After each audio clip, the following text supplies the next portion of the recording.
Hello, everybody, and welcome to episode number 73 of the World of Sports podcast. I'm your host, Diego Sandoval, and joined with me, as always, is my co-host, Logan Ring. Logan, say what's up to the people. What's up, everybody? We're coming off one of our more fun episodes, I would say. It was really fun. The MLB predictions, division winners. It was basically an MLB season preview episode. If you haven't watched it or listened to it, go do it. I think it's one of our better ones.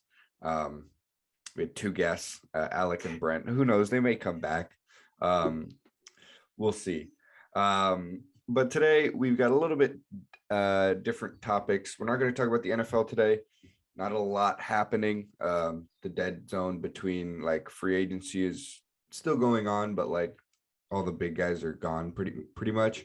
And the draft is coming up later this month. The week before the draft episode, I will be doing a little like mock kind of thing or looking at a couple prospects. But until then, we probably won't talk much about the NFL unless there's a big move. So today we are going to be first recapping MLB opening day. It was yesterday. This is being recorded on Friday, April 8th. Opening day was yesterday, Thursday, April 7th. It's great to have baseball back. I love it. I'm really excited. Dodgers opening day is today. You know, I got to rep my boys today. But yeah, it should be a great season. I think it's going to be a really good season. I'm just happy we got the full 162. And after we talk a little bit about opening day, not too much, because the main kind of purpose of this episode is to give our NBA awards predictions with the season wrapping up this weekend. We have our MVP pick, Rookie of the Year, Defensive Player of the Year, Most Improved, Sixth Man, and Coach of the Year awards to unveil. I don't know how you did it, Logan, but I kind of did it as a mix of who I think deserves it, a little bit who I think is gonna win it. I kind of took it all into account. And then I also have a couple in here that maybe like I want to see happen. Yeah, I kind of just put what I think will happen, and most of that is what I think like I would also agree with. So yeah, I mean, it's pretty much the same thing. Yeah. So we're going to do that after we talk a little bit about opening day. Before we jump right into it, follow us on our social medias, Instagram. Going to start posting on TikTok more. Want to do some more content there, but yeah, go ahead to our Instagram bio. The link in that bio should take you to all of our social medias, all of our listening platforms. That is at TWOS podcast on Instagram. All right, let's get started. MLB opening day. We had, 6 games yesterday? 5 or 6.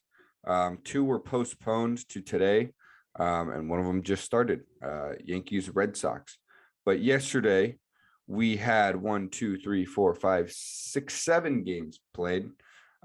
Just to recap, Padres blew it to the D-backs. Yu Darvish went 6 no-hit innings, and then the Padres gave up 4 runs in the bottom of the ninth to lose the game. Shout out Seth Beer. Won't walk off on National Beer Day.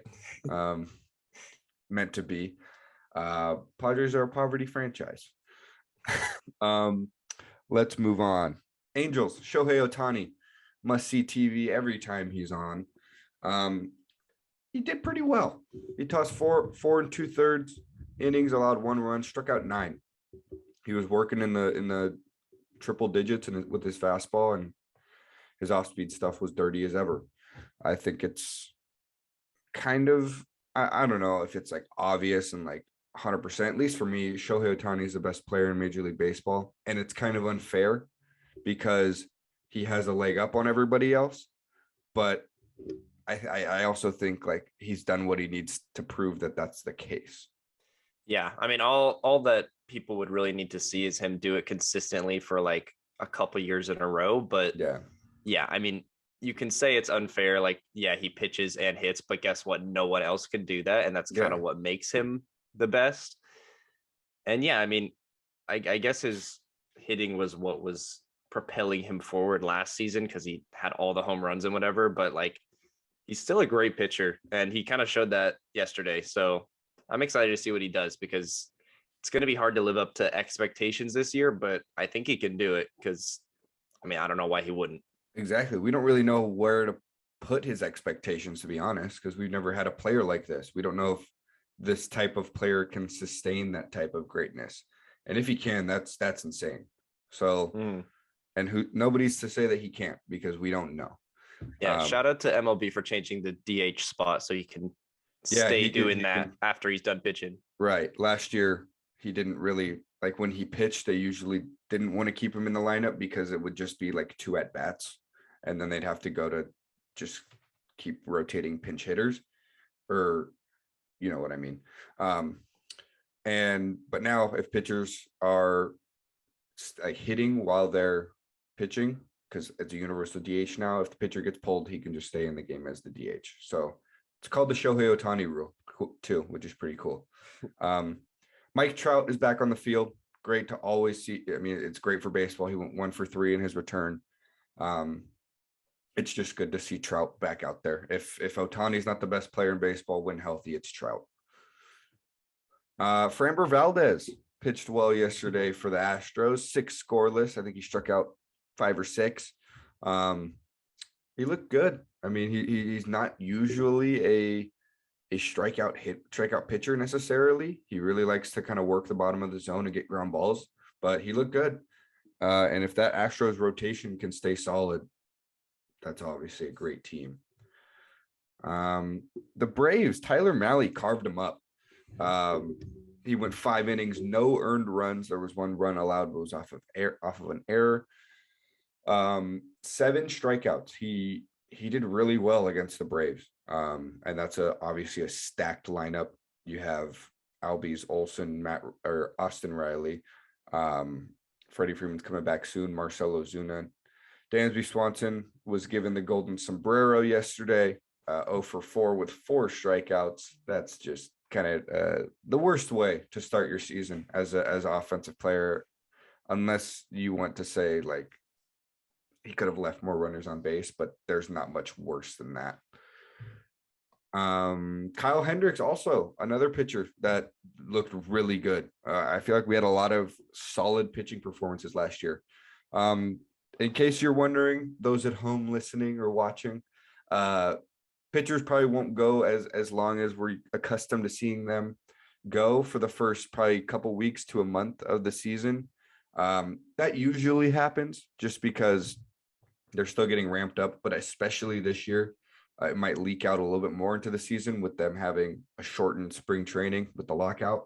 So expect starting pitchers, even the best of them, to go 5 innings, probably in the first couple outings, 5 to 6, depending on where they at with pitch count. This might hurt you to say this, Logan, but Bobby Witt made his MLB debut, the #1 prospect in baseball, my pick for American League Rookie of the Year. And he made his debut with the go-ahead RBI double in the bottom of the 9th to get the win over the Guardians. I thought he looked good. He looked like he belonged out there. Yeah, he's going to be good for a while. It's a little scary. But yeah, I mean, in that game, it was some good pitching the entire time. The Guardians offense, just if the top of the lineup isn't doing anything, it's pretty hard for that team to score. Shane Bieber pitched a good, I think, 4.2 innings or something. He got pulled just because his pitch count was above 70, and that was kind of the stopping point for him. But he looked really good. They gave him an earned run, even though it was a clear error, but it's basically 5 innings unearned. But yeah, I mean, that was exciting to see, because if we have Shane Bieber doing really well again, then that's a scary pitcher to have on the mound, even though our offense can be pretty terrible. So yeah, I mean, the Royals have some promising players. Bobby Witt, I mean, I think he's going to be great for like 15 years in this league. So yeah. I'm a little afraid. Especially if the Royals can lock him down for those 15 years. The Pirates are already in mid-season form. They lost 9-0 to the Cardinals. Cardinals touched them up, and Adam Wainwright looked really good. Mm-hmm. You have the Cardinals are just a storybook team this year. I feel like Wainwright, Molina, and Pujols all coming together. They got some old guys for their last season. It's kind of the OG trio that won them those World Series back in the early 2010s. We don't have to talk about Albert Pujols' return. He went over 5, but Adam Wainwright looked really good. I feel like he's a guy that can just be sneaky, really solid. And because he's never relied on his velocity to get him his innings or his strikeouts, and he doesn't lose his stuff with age. It just he gets better at locating it. So I think he could be a sneaky, really solid. I'm not going to call him a Cy Young candidate, but a sneaky, really solid pitcher this year. Last season, I think he kind of went under the radar, but he had a really good season last year, and that was kind of maybe people saw as a fluke. But if he can carry that over again this season, I mean, I don't know, maybe he could get a top 15 Cy Young vote or something, because honestly, he kind of deserved that last year. Yeah. And then the last matchup of the day, the Mets beat the Nationals 5-1. I think the Nationals kind of gave us a peek into what their offense is going to be this season, and that is not much but Juan Soto. Their entire offense was a Juan Soto solo home run, and I'm kind of scared for Soto that might be the story of the season, and that would obviously hurt his MVP campaign. Me and you both have him winning it. But I mean, we've also seen it doesn't matter if you're on a bad team. If you're no doubt the best player in baseball that year, they're going to give you the MVP. It's different than other sports. I feel like that would never really happen in the NBA or NFL. But the Mets offense looked all right, actually. I mean, they put up 5 runs. Granted, Patrick Corbin isn't the best, and the Nationals just don't have the best kind of pitching staff, I guess. But I'm a little bit scared for Soto that might be the story of the national season. Nelson Cruz maybe could hit 40 home runs, but other than that, yeah, that's about it. Well, good to see Garrett Cole sucks. Kike walked, Rafael Devers hit a home run, Xander Bogaerts singled, JD Martinez RBI double. Cool. Hasn't gotten an out yet. He's on Diego's fantasy baseball ladies team, and gentlemen, that's -7 fantasy points. Eduardo Rodriguez, there you go. He's got 0.2 innings and a strikeout. Let's move on. Unless, is there anything else that you wanted to mention from opening day? I think we kind of covered it. I'm just excited to have games from like 10 a.m. to like 9 every single day again, because that's just so fun to always have something to put on. There's always something there, and that's the beauty of baseball. And it's also such a good background sport. If you got to do something, toss baseball on. All right, let's move on. That's all we got for opening day. Our NBA awards picks, long awaited. I think, let me pull up our preseason picks for I don't know if I got everything, to be honest. I don't really remember what I put. I had Patty Mills as 6th man, and once again he started a lot of games, so that's 2 years in a row I did this. Okay, let's run through it. My picks: MVP was Jason Tatum, Rookie of the Year was Jalen Green, Defensive Player of the Year was Bam Adebayo, Most Improved Jaren Jackson Jr., 6th man Derrick Rose, Coach of the Year Billy Donovan. Your picks: MVP Kevin Durant, Rookie of the Year Cade Cunningham, Defensive Player of the Year Anthony Davis, Most Improved Player Kevin Porter Jr. No. 6th man of the Year Patty Mills, and Coach of the Year Billy Donovan. That's bad. Wow. Spoiler alert, I don't have any of these people winning awards. I don't either. At least there's a couple close at least. Also Garrett Cole got an out. So good job. Let's start with Coach of the Year. I'll go first with this one. I think that this guy deserved it last year, and I think he's the only person that should win this award this year. And it's Monty Williams. They broke a franchise record in wins in Phoenix. They didn't have that many injuries, so that really helped them. But when Chris Paul went out, they didn't really slip up, and they stayed strong, and that's a sign of a good coach. This team clinched a playoff spot before the All-Star break. This team was so far ahead of everyone this regular season that I think Monty Williams absolutely deserves it. Yeah, I completely agree. I think last season it was kind of just, wow, we didn't expect this from the Knicks, and then it happened, and that's why I gave it to Tom Thibodeau. I think if Monty Williams doesn't get it this year, that's just blasphemous, because I don't understand how he wouldn't deserve it. But Suns have a 63-17 record. Memphis is in second with a 55-25. If you win the league by 8 wins, that's like that doesn't happen very often. And people are just completely taking it for granted. Like, oh, the Suns were supposed to be good. Not this good. People had them as like a 50-win team. And yeah, I mean, they were healthier than a lot of other teams, but Chris Paul went down with the injury for a while. Devin Booker went out for a while. Even when Chris Paul was out, I think they were like 18-5 or something. Yeah. Like it was still really good. And they've just consistently been winning. I think I do want to give a shout out to Taylor Jenkins for the Memphis Grizzlies. That was the other one. Yeah. I think he finishes second. I think if anybody else even has a say, it would be him. You could say Eric Spoelstra, I guess, for the Heat, but even that I don't think it really stacks up. But Taylor Jenkins, I mean, he has Ja Morant as his superstar, but a sign of a good coach and just a good team overall is when your superstar isn't playing, how good is your team? Well, if you're 20-3 without Ja Morant, you're a pretty good team without your superstar. That's a lot to do with coaching. And I think if you say Taylor Jenkins, a lot of people don't even know who that is. And I mean, I think that's kind of the point. This guy's been so under the radar, but I think he's going to get some credit this year finally. But yeah, I mean, Memphis is having a season that nobody expected them to be this good. So shout out to those two guys. I just think Monty Williams is a little bit ahead.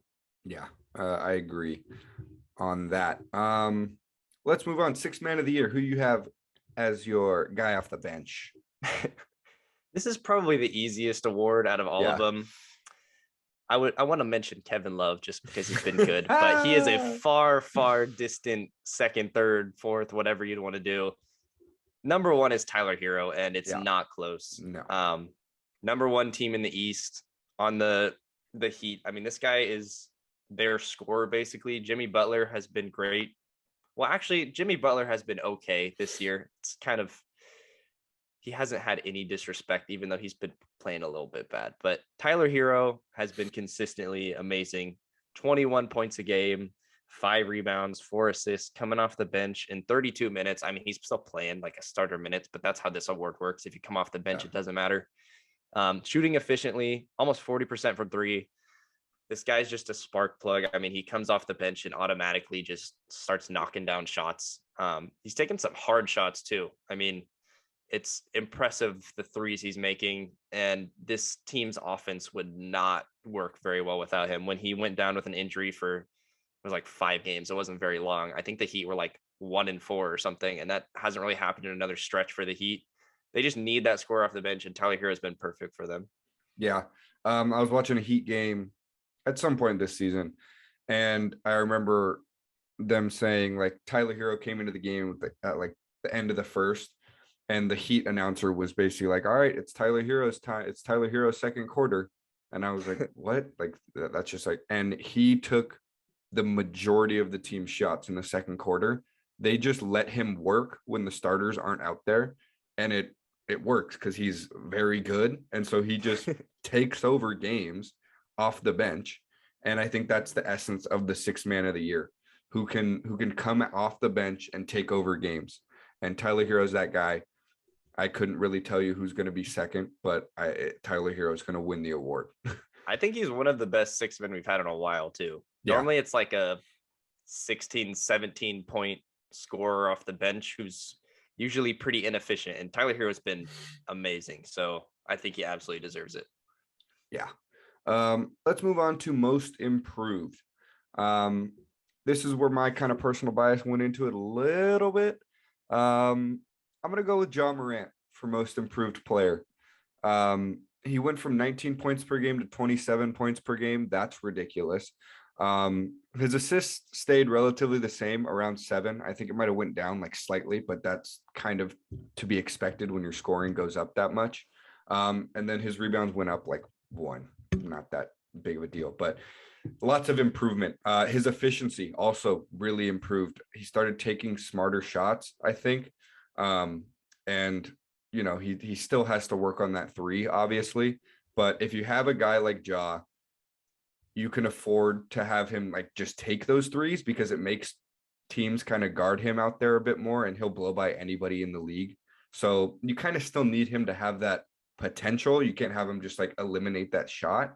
But I mean, Ja got significantly better. And I think one of the main thing that puts him up here for me is that the team got significantly better. And I feel like it's a sign of if your superstar gets better, but your team doesn't get better, okay, how much of an impact are your stats or what you're doing? You know, you think of guys that have like, what are they called? Dead stats or whatever it's called, where it's like, yeah, you're putting Empty up numbers. stats. Yeah, empty stats, where you're putting up numbers, but your team's not doing much. And like last year, they were 38 and 34, and Ja was a good player. You could tell he was on the come up, but then this year he explodes into a superstar, and they jump from 38 and 34 to 55 and 25. I think that's just a sign of his improvement and how his improvement has impacted the team's improvement. So I think that the combination of his individual improvement and the way that that's impacted the team is what puts him as the most improved player for me. Yeah. I think the other people in this running are, I'll just mention one I know a lot of. It's like a guy like Darius Garland, who's made a leap for sure. I mean, he's an all-star now. He's doing great. But John Morant has just taken a bigger one than anybody else. I mean, he wasn't an all-star last year. He was a good player. I think we had a conversation just a year ago where we're like, this guy's obviously going to be a superstar. Like everybody can see that. It just hasn't happened yet. Well, it's happened now. And he's averaging over 27 points per game on the second best team.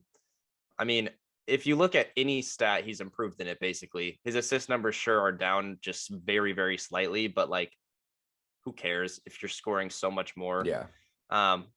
He's definitely benefiting from very, very good teammates. I mean, 20-3 when you're not there is very impressive. But like, he's still absolutely deserving of this award. He deserves a lot of credit.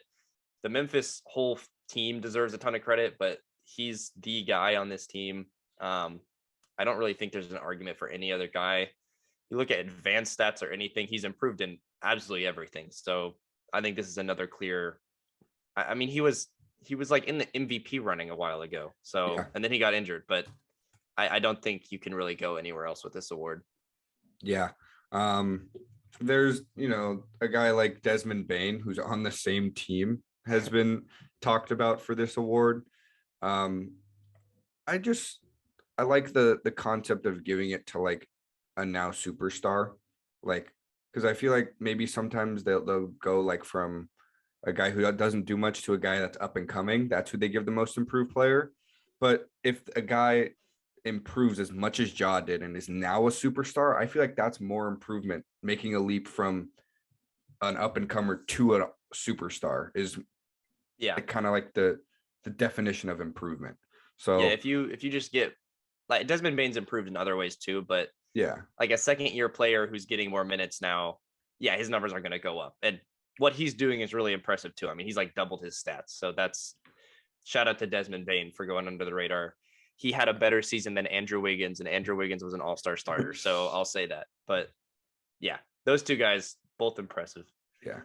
For those keeping up at home with the Red Sox Yankees game, after Garrett Cole gave up 3 in the top of the first, Aaron Judge singled and Anthony Rizzo hit a bomb in the bottom of the first. So it's 3-2. Looks like we're seeing a slugs fest with with one of the biggest rivalries in sports. No sticky stuff. No sticky stuff. Let's move on to Defensive Player of the Year. This was an award that I had no idea. I really didn't look into it much. I know the top guys and I know who's in the running. And I said, you know what? I want to see this happen. I think we should give the Defensive Player of the Year to Marcus Smart. I think he's one of the main reasons, and if not the main, that they made this turnaround. They became they became the best defensive basketball team in the NBA. And, that you can look, I honestly don't have the numbers at all. I know he's averaging almost like 2 steals a game, but like in terms of impact and everything, I just think that he's manning the best defensive team in basketball. Yes, Robert Williams had a big impact on that, but he's out now, and I think they're still doing solid. And Marcus Smart is just a scrappy defender that I think what gives it to me is the impact that he has on the team. And I don't know the necessarily impact statistically, but just you can see it, that he's out there pestering teams and kind of leading that defense. I'd also just like to see a guard win it It hasn't happened since Gary Payton. Like Marcus Smart's a point guard, right? They're calling him a point guard. He's a point guard for the Yeah, he'd be the second point guard to ever win it. Gary Payton is the only other one. I like it. I like giving it to a guy like Marcus Smart. Yeah, I think for me, I mean, I honestly think he's the second best defender on his team. I think Robert Williams has had a bigger impact, but as a center, that is easier to have that impact. Yeah. And also Jason Tatum has been huge on the defensive. Like they could have 3 all defensive players this year, which I don't know the last time that happened. But yeah, not a bad pick. I think if you're going a guard or I guess just a smaller player, him or Mikal Bridges, either of those two, I think are fine picks. This is kind of I don't know what's going to happen for this one. Like it could go a bunch of different ways. And I like that the smaller players are actually in the running for this one. Yeah. So yeah, I like the pick. I think Marcus Smart is a fantastic defender, and anybody who's going against him will say that. And also, I like that he's not like labeled as dirty. Like, sure, he'll go hard for a ball or whatever, but he's not Pat Bev. Yeah, Patrick Beverley is more like annoyance. Marcus Smart is just like a big body who's going to stay in front of you, pester the ball, and do stuff. And he's just really, really smart. Yeah. Nice. I didn't even. Yeah, I meant to do that. I went a different way with this. You could go Rudy Gobert again. I didn't do that. Lame. I don't want to. Rudy's been slandered a little too much, but I don't think he deserves Defensive Player of the Year this year. I went with Giannis for this one. He was the other guy I think I was considering. Yeah, I think what is holding him back is that the team, I think it's like 10th in defensive rating. But I mean, he's got Drew Holiday, and then other than that, really no defenders. Brook Lopez was out the entire year until like a week ago. And then he had like Bobby Portis at center. Giannis is the best help defender I think we have ever seen from at least that size. You put him in front of a guy, I mean, he's going to stop him too. But what really is amazing is when he just swings over to a guy and shuts them down. He's had some game-winning blocks this year again. I mean, he just disrupts everything. His arms are like 7'8", like wingspan or something. Like he's so strong. His timing is one of the best I've ever seen from anyone. I mean, I don't think this guy jumps at something like a pump fake, like ever. And I mean, his defensive impact, the advanced stats, I do like looking at it just because it's hard to measure stuff. His stuff is absolutely insane. I mean, everything gets better on the defensive end when he's out there, and it makes sense. But I mean, I think it's just really impressive. And the season he's having, if he doesn't win anything, I think it's going to be a little disappointing because I think he does deserve something.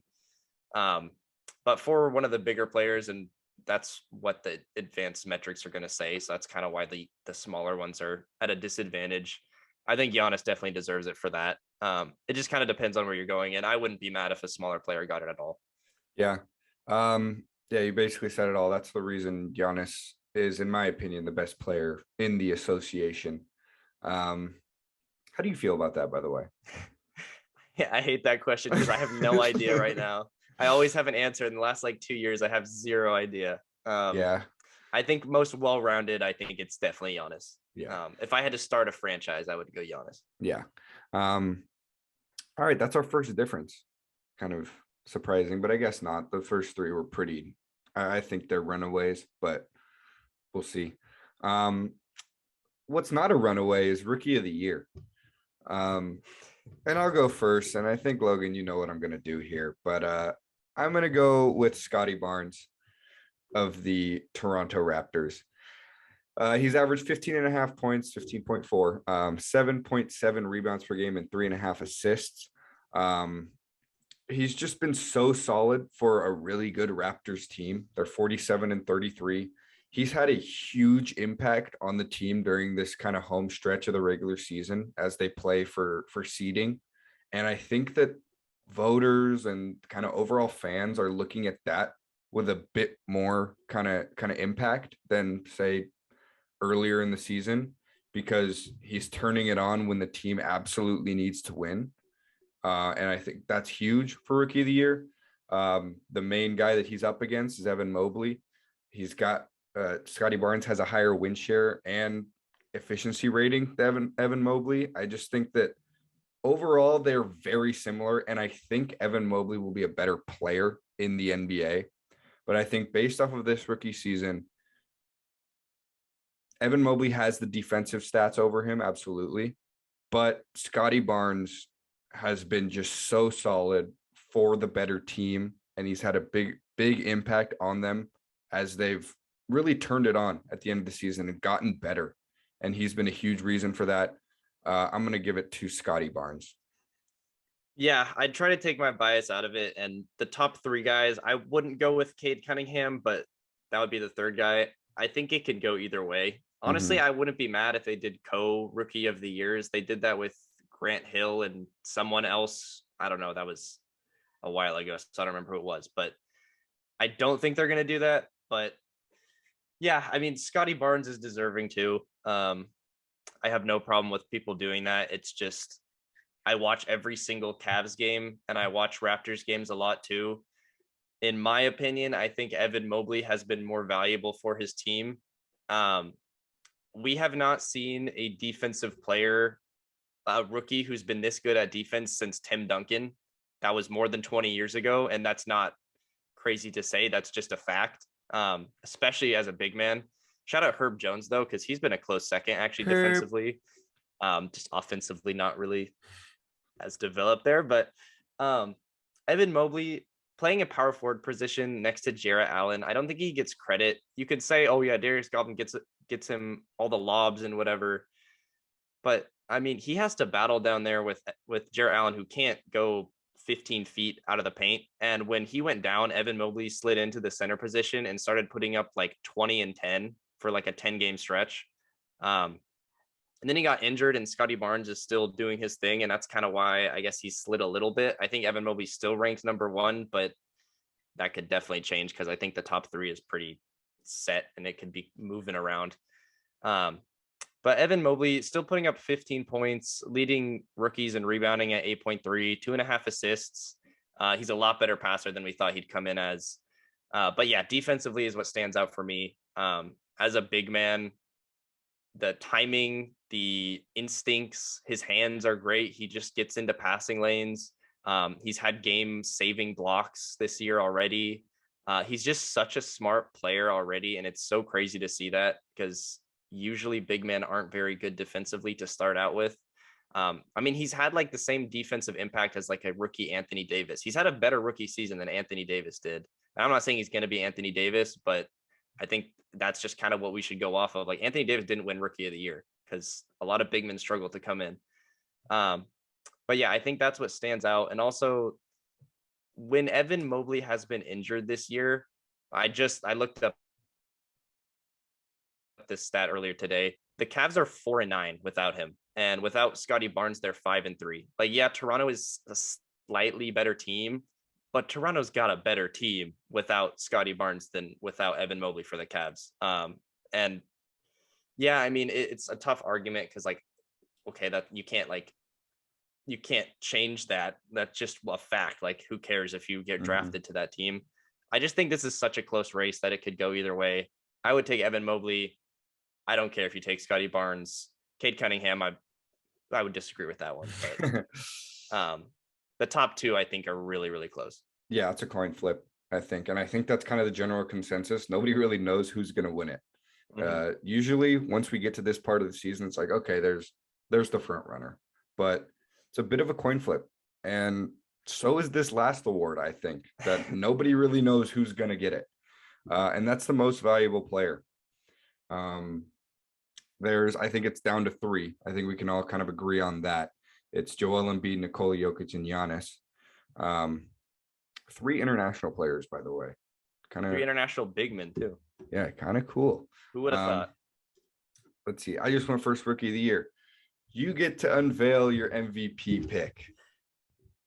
All right. I think I know exactly who you're going with, and I don't have a problem with that. Okay. I'm going with Nikola Jokic for this. Well, that's what I'm going with. Okay, well, I thought you were going to go Joel. No. Nikola Jokic has brought a team who is 100% a lottery team to 48 and 33. I don't want to go into the advanced stats. This is not what I'm saying, but what the advanced stats say is this is the greatest season anyone has ever had. I don't agree with that, but I think it's something to be said that this team would be absolutely atrocious without him. When he is off the floor, there's like 10 minutes, 15 minutes a game he's off the floor. They get outscored by about 15 points when he's off the floor for that. That is horrible. He has a 15 games above, and they're 15 games above they're 15 500. games above 500. And then people like to have, hold on. I'll just say the stats really quick. 27 points, almost 14 rebounds, 8 assists, a steal and a half, almost a block, shooting 58%, 34% from 3. And his effective field goal percentage, if you like that, is almost 62%. That's one of the greatest seasons we've ever had. And people say it's like, oh, you just look at stats. No, if you watch the game, sure, it's not the most exciting thing, but he dominates every single thing on the court. And his record is 48 and 33. Yes, he's the 6th seed. Okay, put him in the East. He's now the 5th, and he's 1 game behind Joel Embiid and the Sixers when Joel has James Harden on his team, Tobias Harris, Tyrese Maxey. The second best player on the Nuggets is Aaron Gordon. I mean, he's a solid player, but come on, he's not a second best player on a 6-seeded 48-win team. He's insane. It's crazy. Nikola Jokic is ridiculous. And I'm going to talk about the other guys because you basically said everything that I would say about Jokic. He's having one of the most ridiculous seasons I've ever seen, anyone's ever seen. Joel Embiid's averaging 30 points per game, and I think that's his main driving home point for the MVP. Because if you look at anything else, Jokic is beating him in it. And yes, that's a huge accomplishment, and he does a great job at scoring. But you look at it, and if you give Jokic the free throw opportunities that Joel Embiid gets, Jokic is putting up 30 to 35 points per game. Like, there's a very large discrepancy in Embiid's. I'm not saying Embiid's not a good player. Embiid's great, and I want to give him props. And I know it's a very frowned upon thing, I feel like, within the NBA community, but I've never really frowned upon it as much. I think it's honestly a bit of a skill to be able to get to the line. Like, you know the rules and you know what has to happen, but it also, in my opinion, takes away from how talented offensively you are, because Embiid is talented at what he does, which is get to the line. But Nikola Jokic is talented at scoring, at being an offensive threat in every facet. And those are two very different things. And I think Jokic just holds a lot more power. And like I said, Embiid deserves at least some, definitely consideration for this award. But it's just tough because Nikola Jokic is having, like you said, one of the greatest seasons ever. And then you go to Giannis and his main driving home point. I mean, you picked him for Defensive Player of the Year. His driving home point is that he does everything better than everybody else when he's on. And that's just true. And, you know, also voter fatigue might go in and come into play with Giannis, and it could come into play with Jokic. But we've also seen they're not afraid to give back-to-back MVPs. Steph and Giannis have done it alone in the past 10 years. And I don't know, these other guys are great, and I feel like deserve all the MVP consideration. But what Jokic is doing is just ridiculous. Yeah. And like the narrative has been Joel Embiid, Jokic this whole time. I honestly don't think there's an argument for Joel over Giannis this year. Like, if you look at it, if you look at the impact, if you look at the stats even, I think Giannis beats him in pretty much everything. And Joel has had an amazing season, and he's been complaining a little bit that he's not number one in MVP voting or whatever. I don't like that. I don't like when players do that. Yeah. Like, okay, you're top 2 and you're 2 or 3, and that's okay. Like, I think you see what Jokic is doing. It's better than what you're doing. Yeah, I think it's hilarious that when you ask Joel about it, he gets all defensive saying he should be number 1. But if you ask Jokic about it, he'll tell you he really doesn't care.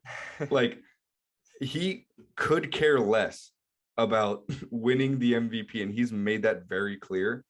While Embiid probably, I mean, in both of our opinions, going to lose it to him, is like, it's so important to him. Yeah. It's frustrating because I want Joel to win one. Like, I'm a fan of Joel. It just, I disagree with that mindset of complaining a little bit. But yeah, I mean, even watching Sixers games, it's really hard to with all the foul drawing because James Harden and him, it's just so slow, and that's what drives people away from I think basketball. And just, I'm not saying don't do it. It's absolutely a skill, and your team is better because you do it. But you can get criticized too. I mean, you're trying to draw fouls. You do the swipe through move like 10 times a game. I saw one play where he did it like twice and he didn't get the call because Evan Mobley was guarding him and he had his hands up and he like missed his arms both times. And then he did it a third time and got the call. Like that's just what he's doing to try to score sometimes. And I'm not a big fan of that. But if you just look at the impact and everything without the eye test, even with the eye test, I think Jokic is clearly the most impactful player this year. I mean, even defensively, we haven't even mentioned it. He's one of the best. I don't know what the word is. Very underrated. Yeah, you people are discrediting him for his defense, but I think he's been better than a lot of players. He leads the league in defensive box plus minus. That means the team is the best box plus minus with him on the defensive end compared to not. I don't want to go off advanced stats only, but I mean, what's his LeBron? What's his LeBron? I don't. I just learned that one yesterday. You're the one that brought it up for me. But probably pretty good, I would guess. Yeah. But yeah, I mean, he's like a Marc Gasol defender, and he doesn't get that credit at all. But Marc Gasol wasn't blocking shots; he was just a big body in the paint that disrupted absolutely everything. Jokic is the same way.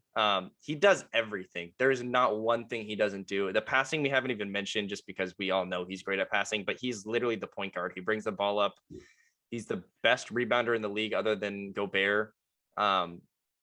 It's everything. And that's also better. The other thing. Yeah, he's just better. That's the other thing that I didn't bring up. Like, Embiid has the scoring title over Jokic, but Jokic is a pass first player, and he's still averaging 27 points per game. And I think this is just completely me throwing in this narrative, but it's why LeBron's season this year is so impressive, that he is still a pass first guy, but he averaged 30 points per game this year. Yeah. And that's special when you're not a scorer, but you can still average that high. Not a scorer, as people love to say.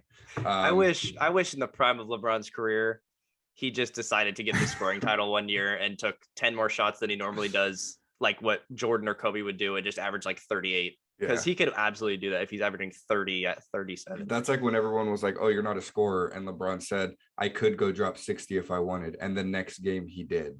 And that because he took like you said, he took 10 more shots than he normally does, was shot like 70% from the field and scored 60. But no, but it was against the poverty Charlotte Bobcats, so it doesn't count. Such a poverty team. All right, I think that's it for awards. Our differences came at Rookie of the Year and Defensive Player of the Year. So a lot of similarities, which I think there are a couple obvious ones. There are a couple ones that could go either way, but should be interesting to see where. I really thought you were going Joel. No, I'm surprised. Okay. I probably would have gone Joel if you asked me like a week ago, 2 weeks ago. Wow, okay. But I've just been looking more into Jokic and realizing, wow, you can't not give this the MVP. Yeah. His teammates are so bad. They're terrible. Like Will Barton. Will Barton is like their third best player. Yeah. Jokic is great. He's also just such a funny guy. He is so funny. That's it for awards. Do we want to talk a little bit about the play-in? Our next episode will be our playoff first round predictions. It will be after the play-in happens. You know more about the East. I'll go a little bit into the West. So basically every team is set. Like the teams that are going to be in the play-in are there. It's just what seed will they be? But right now, the West is like, I think, one game out from being fully set in stone. Mm-hmm. So it looks like it's going to be Pelicans Spurs in the 9-10 matchup. And then the 7-8 matchup will be the Timberwolves Clippers. I think it'll be, I don't know. We don't know Kawhi's status, but the Clippers, I don't think he's coming back. No, but since Paul George has come back, the Clippers have looked really good. And I think that they beat the Timberwolves. I think the Timberwolves are inexperienced. The Clippers obviously aren't. They've got just a scrappy team that has pieces. I like them over the Timberwolves. And you look at the Pelicans Spurs. Is Zion coming back? No. He's been traveling with the team, I saw. But I think the Pelicans can beat the Spurs. And then that sets up Pelicans Timberwolves, which I'm going to go with the talent of the Timberwolves in that game. I think that Cat has had a really good, a little bit overlooked season. He was an all-star, but I think slightly overlooked with how just solid he's been. Yeah. Anthony Edwards just shot 49. D'Angelo Russell, when he's on the court, isn't terrible. He's been like, okay, like he's been a lot better. Yeah. So what that gives just 7-8. I think the Clippers get the 7 seed and the Timberwolves get the 8 seed. Yeah, I would. It's tough, the 7-8 matchup between the Timberwolves and the Clippers. I think I might go Timberwolves, but with Paul George back, I think it's really, really close because that Clippers team is very good even without a star player. The fact that they were able to stay at 500 without Paul George and Kawhi the whole season is insane. Shout out Tyronn Lue for coaching that team too, because Ty Lue. He gets disrespected just because LeBron was on the team, but he was a good coach the entire time. And Reggie Goggles Jackson. Reggie.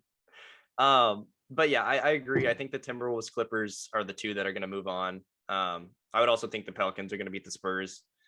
But yeah, I mean, the only thing that isn't set right now is home court between the Pelicans and Spurs. I don't think that'll change anything, even if the Spurs somehow win 2 and Pelicans drop 2. I think the Pelicans still win. But playing is always exciting, so I'm looking forward to that one. Now, the one that can change up more is in the East, and I've been following this a lot because my team is in it, and that's the Cavs. They are so injured; it makes me so sad. But yeah, it has been pretty lately. Yeah, the Cavs have just, I think they're like winning percentage has been like 30% over the last 20 games. They're missing Jared Allen. They're missing Evan Mobley. They missed Karis LeVert for a bit. Status. He is supposed to come back this week. I don't know if that means today. I don't know if that means in 2 days, but before the plan. And Evan Mobley is supposed to come in before the plan too. I'm guessing next game they come back for one, and then they play in is the next one. But the Cavs and Nets match up today. And the Nets, it's a weird thing where the Nets have to outscore the Cavs by like 13 to pass them for the tiebreaker. But right now, the Cavs are 1 game above both the Nets and Atlanta, and then Charlotte is 1 game behind that. I don't think Charlotte's got a chance of really moving up, but this whole thing can switch around technically. And if the Hawks and Nets both win out and the Cavs lose out, that's just 2 games. Then the Cavs drop to the 9th seed, and they can only have to win, or they have to win twice instead of 1, and that's a big deal. So you guys play the Nets and the Bucks. Yeah, the Bucks hopefully are going to be resting some of their guys for the last game. I don't know if they're solid, but it depends on what goes on. But yeah, please. It's a really big game today between the Cavs and Nets. Not only just for seeding, but also kind of just to prove that one team is better. Because I'm really afraid of the Nets, if I'm being honest. They should not be a playing team at all. No. But yeah, the Hawks are scary too. Even the Hornets have been good. These 4 teams are really, really, really close. If I have to predict something, if the seeding goes with what it is right now, no biased, I think the Hawks beat the Hornets, so the Hornets are eliminated. I think the Nets beat the Cavs, and then I'm hoping, and I really do think the Cavs beat the Hawks in the next game. So that means Cavs 8 seed, Brooklyn 7 seed, which would be exciting. But I could see the Cavs dropping out too, if I'm being honest. Yeah, I agree. I think the Nets aren't losing a 1-game series. That's just when you have two guys that can go out and drop 50. I'm not saying 60 because KD's never dropped 60, which I was very surprised by. This is weird. I just think that they beat the Cavs just because of that firepower in one game. They know Kyrie and KD know what's at stake. So that gives them the 7 seed. And it's going to really depend on the Cavs' health, because if you have the Hawks, Trey's not throwing any lobs with Jared Allen and Evan Mobley down there. They're not getting anything down to Capella. John Collins won't be able to drive as well. And you're going to have to just rely on Trae Young scoring 50.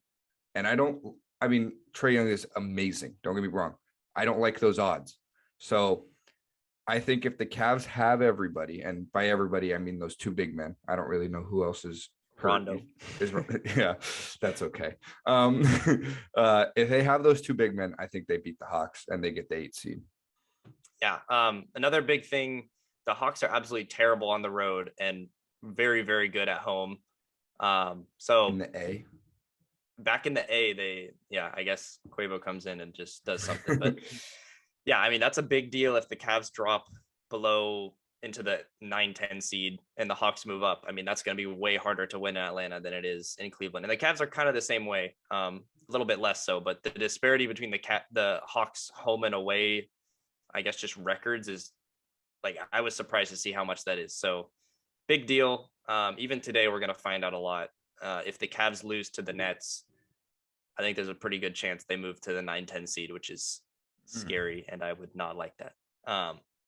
But hey, that's how basketball works. So we'll see. But playing is very exciting. It sucks that my team is in it now because they've just sucked before. I think the play-in is one of the most hilarious rule changes, because it fully, like, how you feel on it fully depends on where your team is. Oh, absolutely. Like 9-10, you're just like, well, I mean, if the Cavs go to the 9th seed, I'm gonna be like, hey, that sucks, but exactly. At least we get a shot now. Yeah, it 100% depends, because the 7th seed is the worst spot to be in, because it's just like, why are we here? Like, it's tough. I'm excited for it though. Yeah, it's definitely playoffs exciting. Is back. Actually, playing is not playoffs, but nah, we bringing it back to the land. Yeah. Yeah, that's it. I think that's all we got, unless there's anything else you had to say. Enjoy the first weekend of MLB baseball and enjoy this kind of home stretch of NBA. I probably won't be watching, to be completely honest. My team's out, so I'm just gonna be waiting for the playoffs, and that'll be fun to watch. No stress involved. Oh yeah, I guess we can mention that too. The Lakers are not making the playoffs. Oh yeah, facts. I think we could talk about it. I definitely want to talk about it, like, but because it would more be a conversation of what do they do next. Yeah. And so I think that could probably be saved till after the playoffs. Yeah, that'll be fun. Okay. Westbrook to the Hornets for no reason. Ew. Brent, if you're listening, you're definitely not. Spencer Torkelson just stepped into the batter's box. He has no idea. No idea. Anyways, we'll leave it off at that. Thank you so much for listening, watching. Jason, shout out. Karen and Chris, shout out. We love you. We love all 3 of you for rocking with us. We hope you have a great opening day weekend and a great MLB playoff or NBA playoff experience. We talked about our awards. We talked about MLB opening day. And yeah, this has been episode 73 of the World of Sports podcast. And for my co-host, Logan Ring, my name is Diego Sandoval, signing off. Signing off.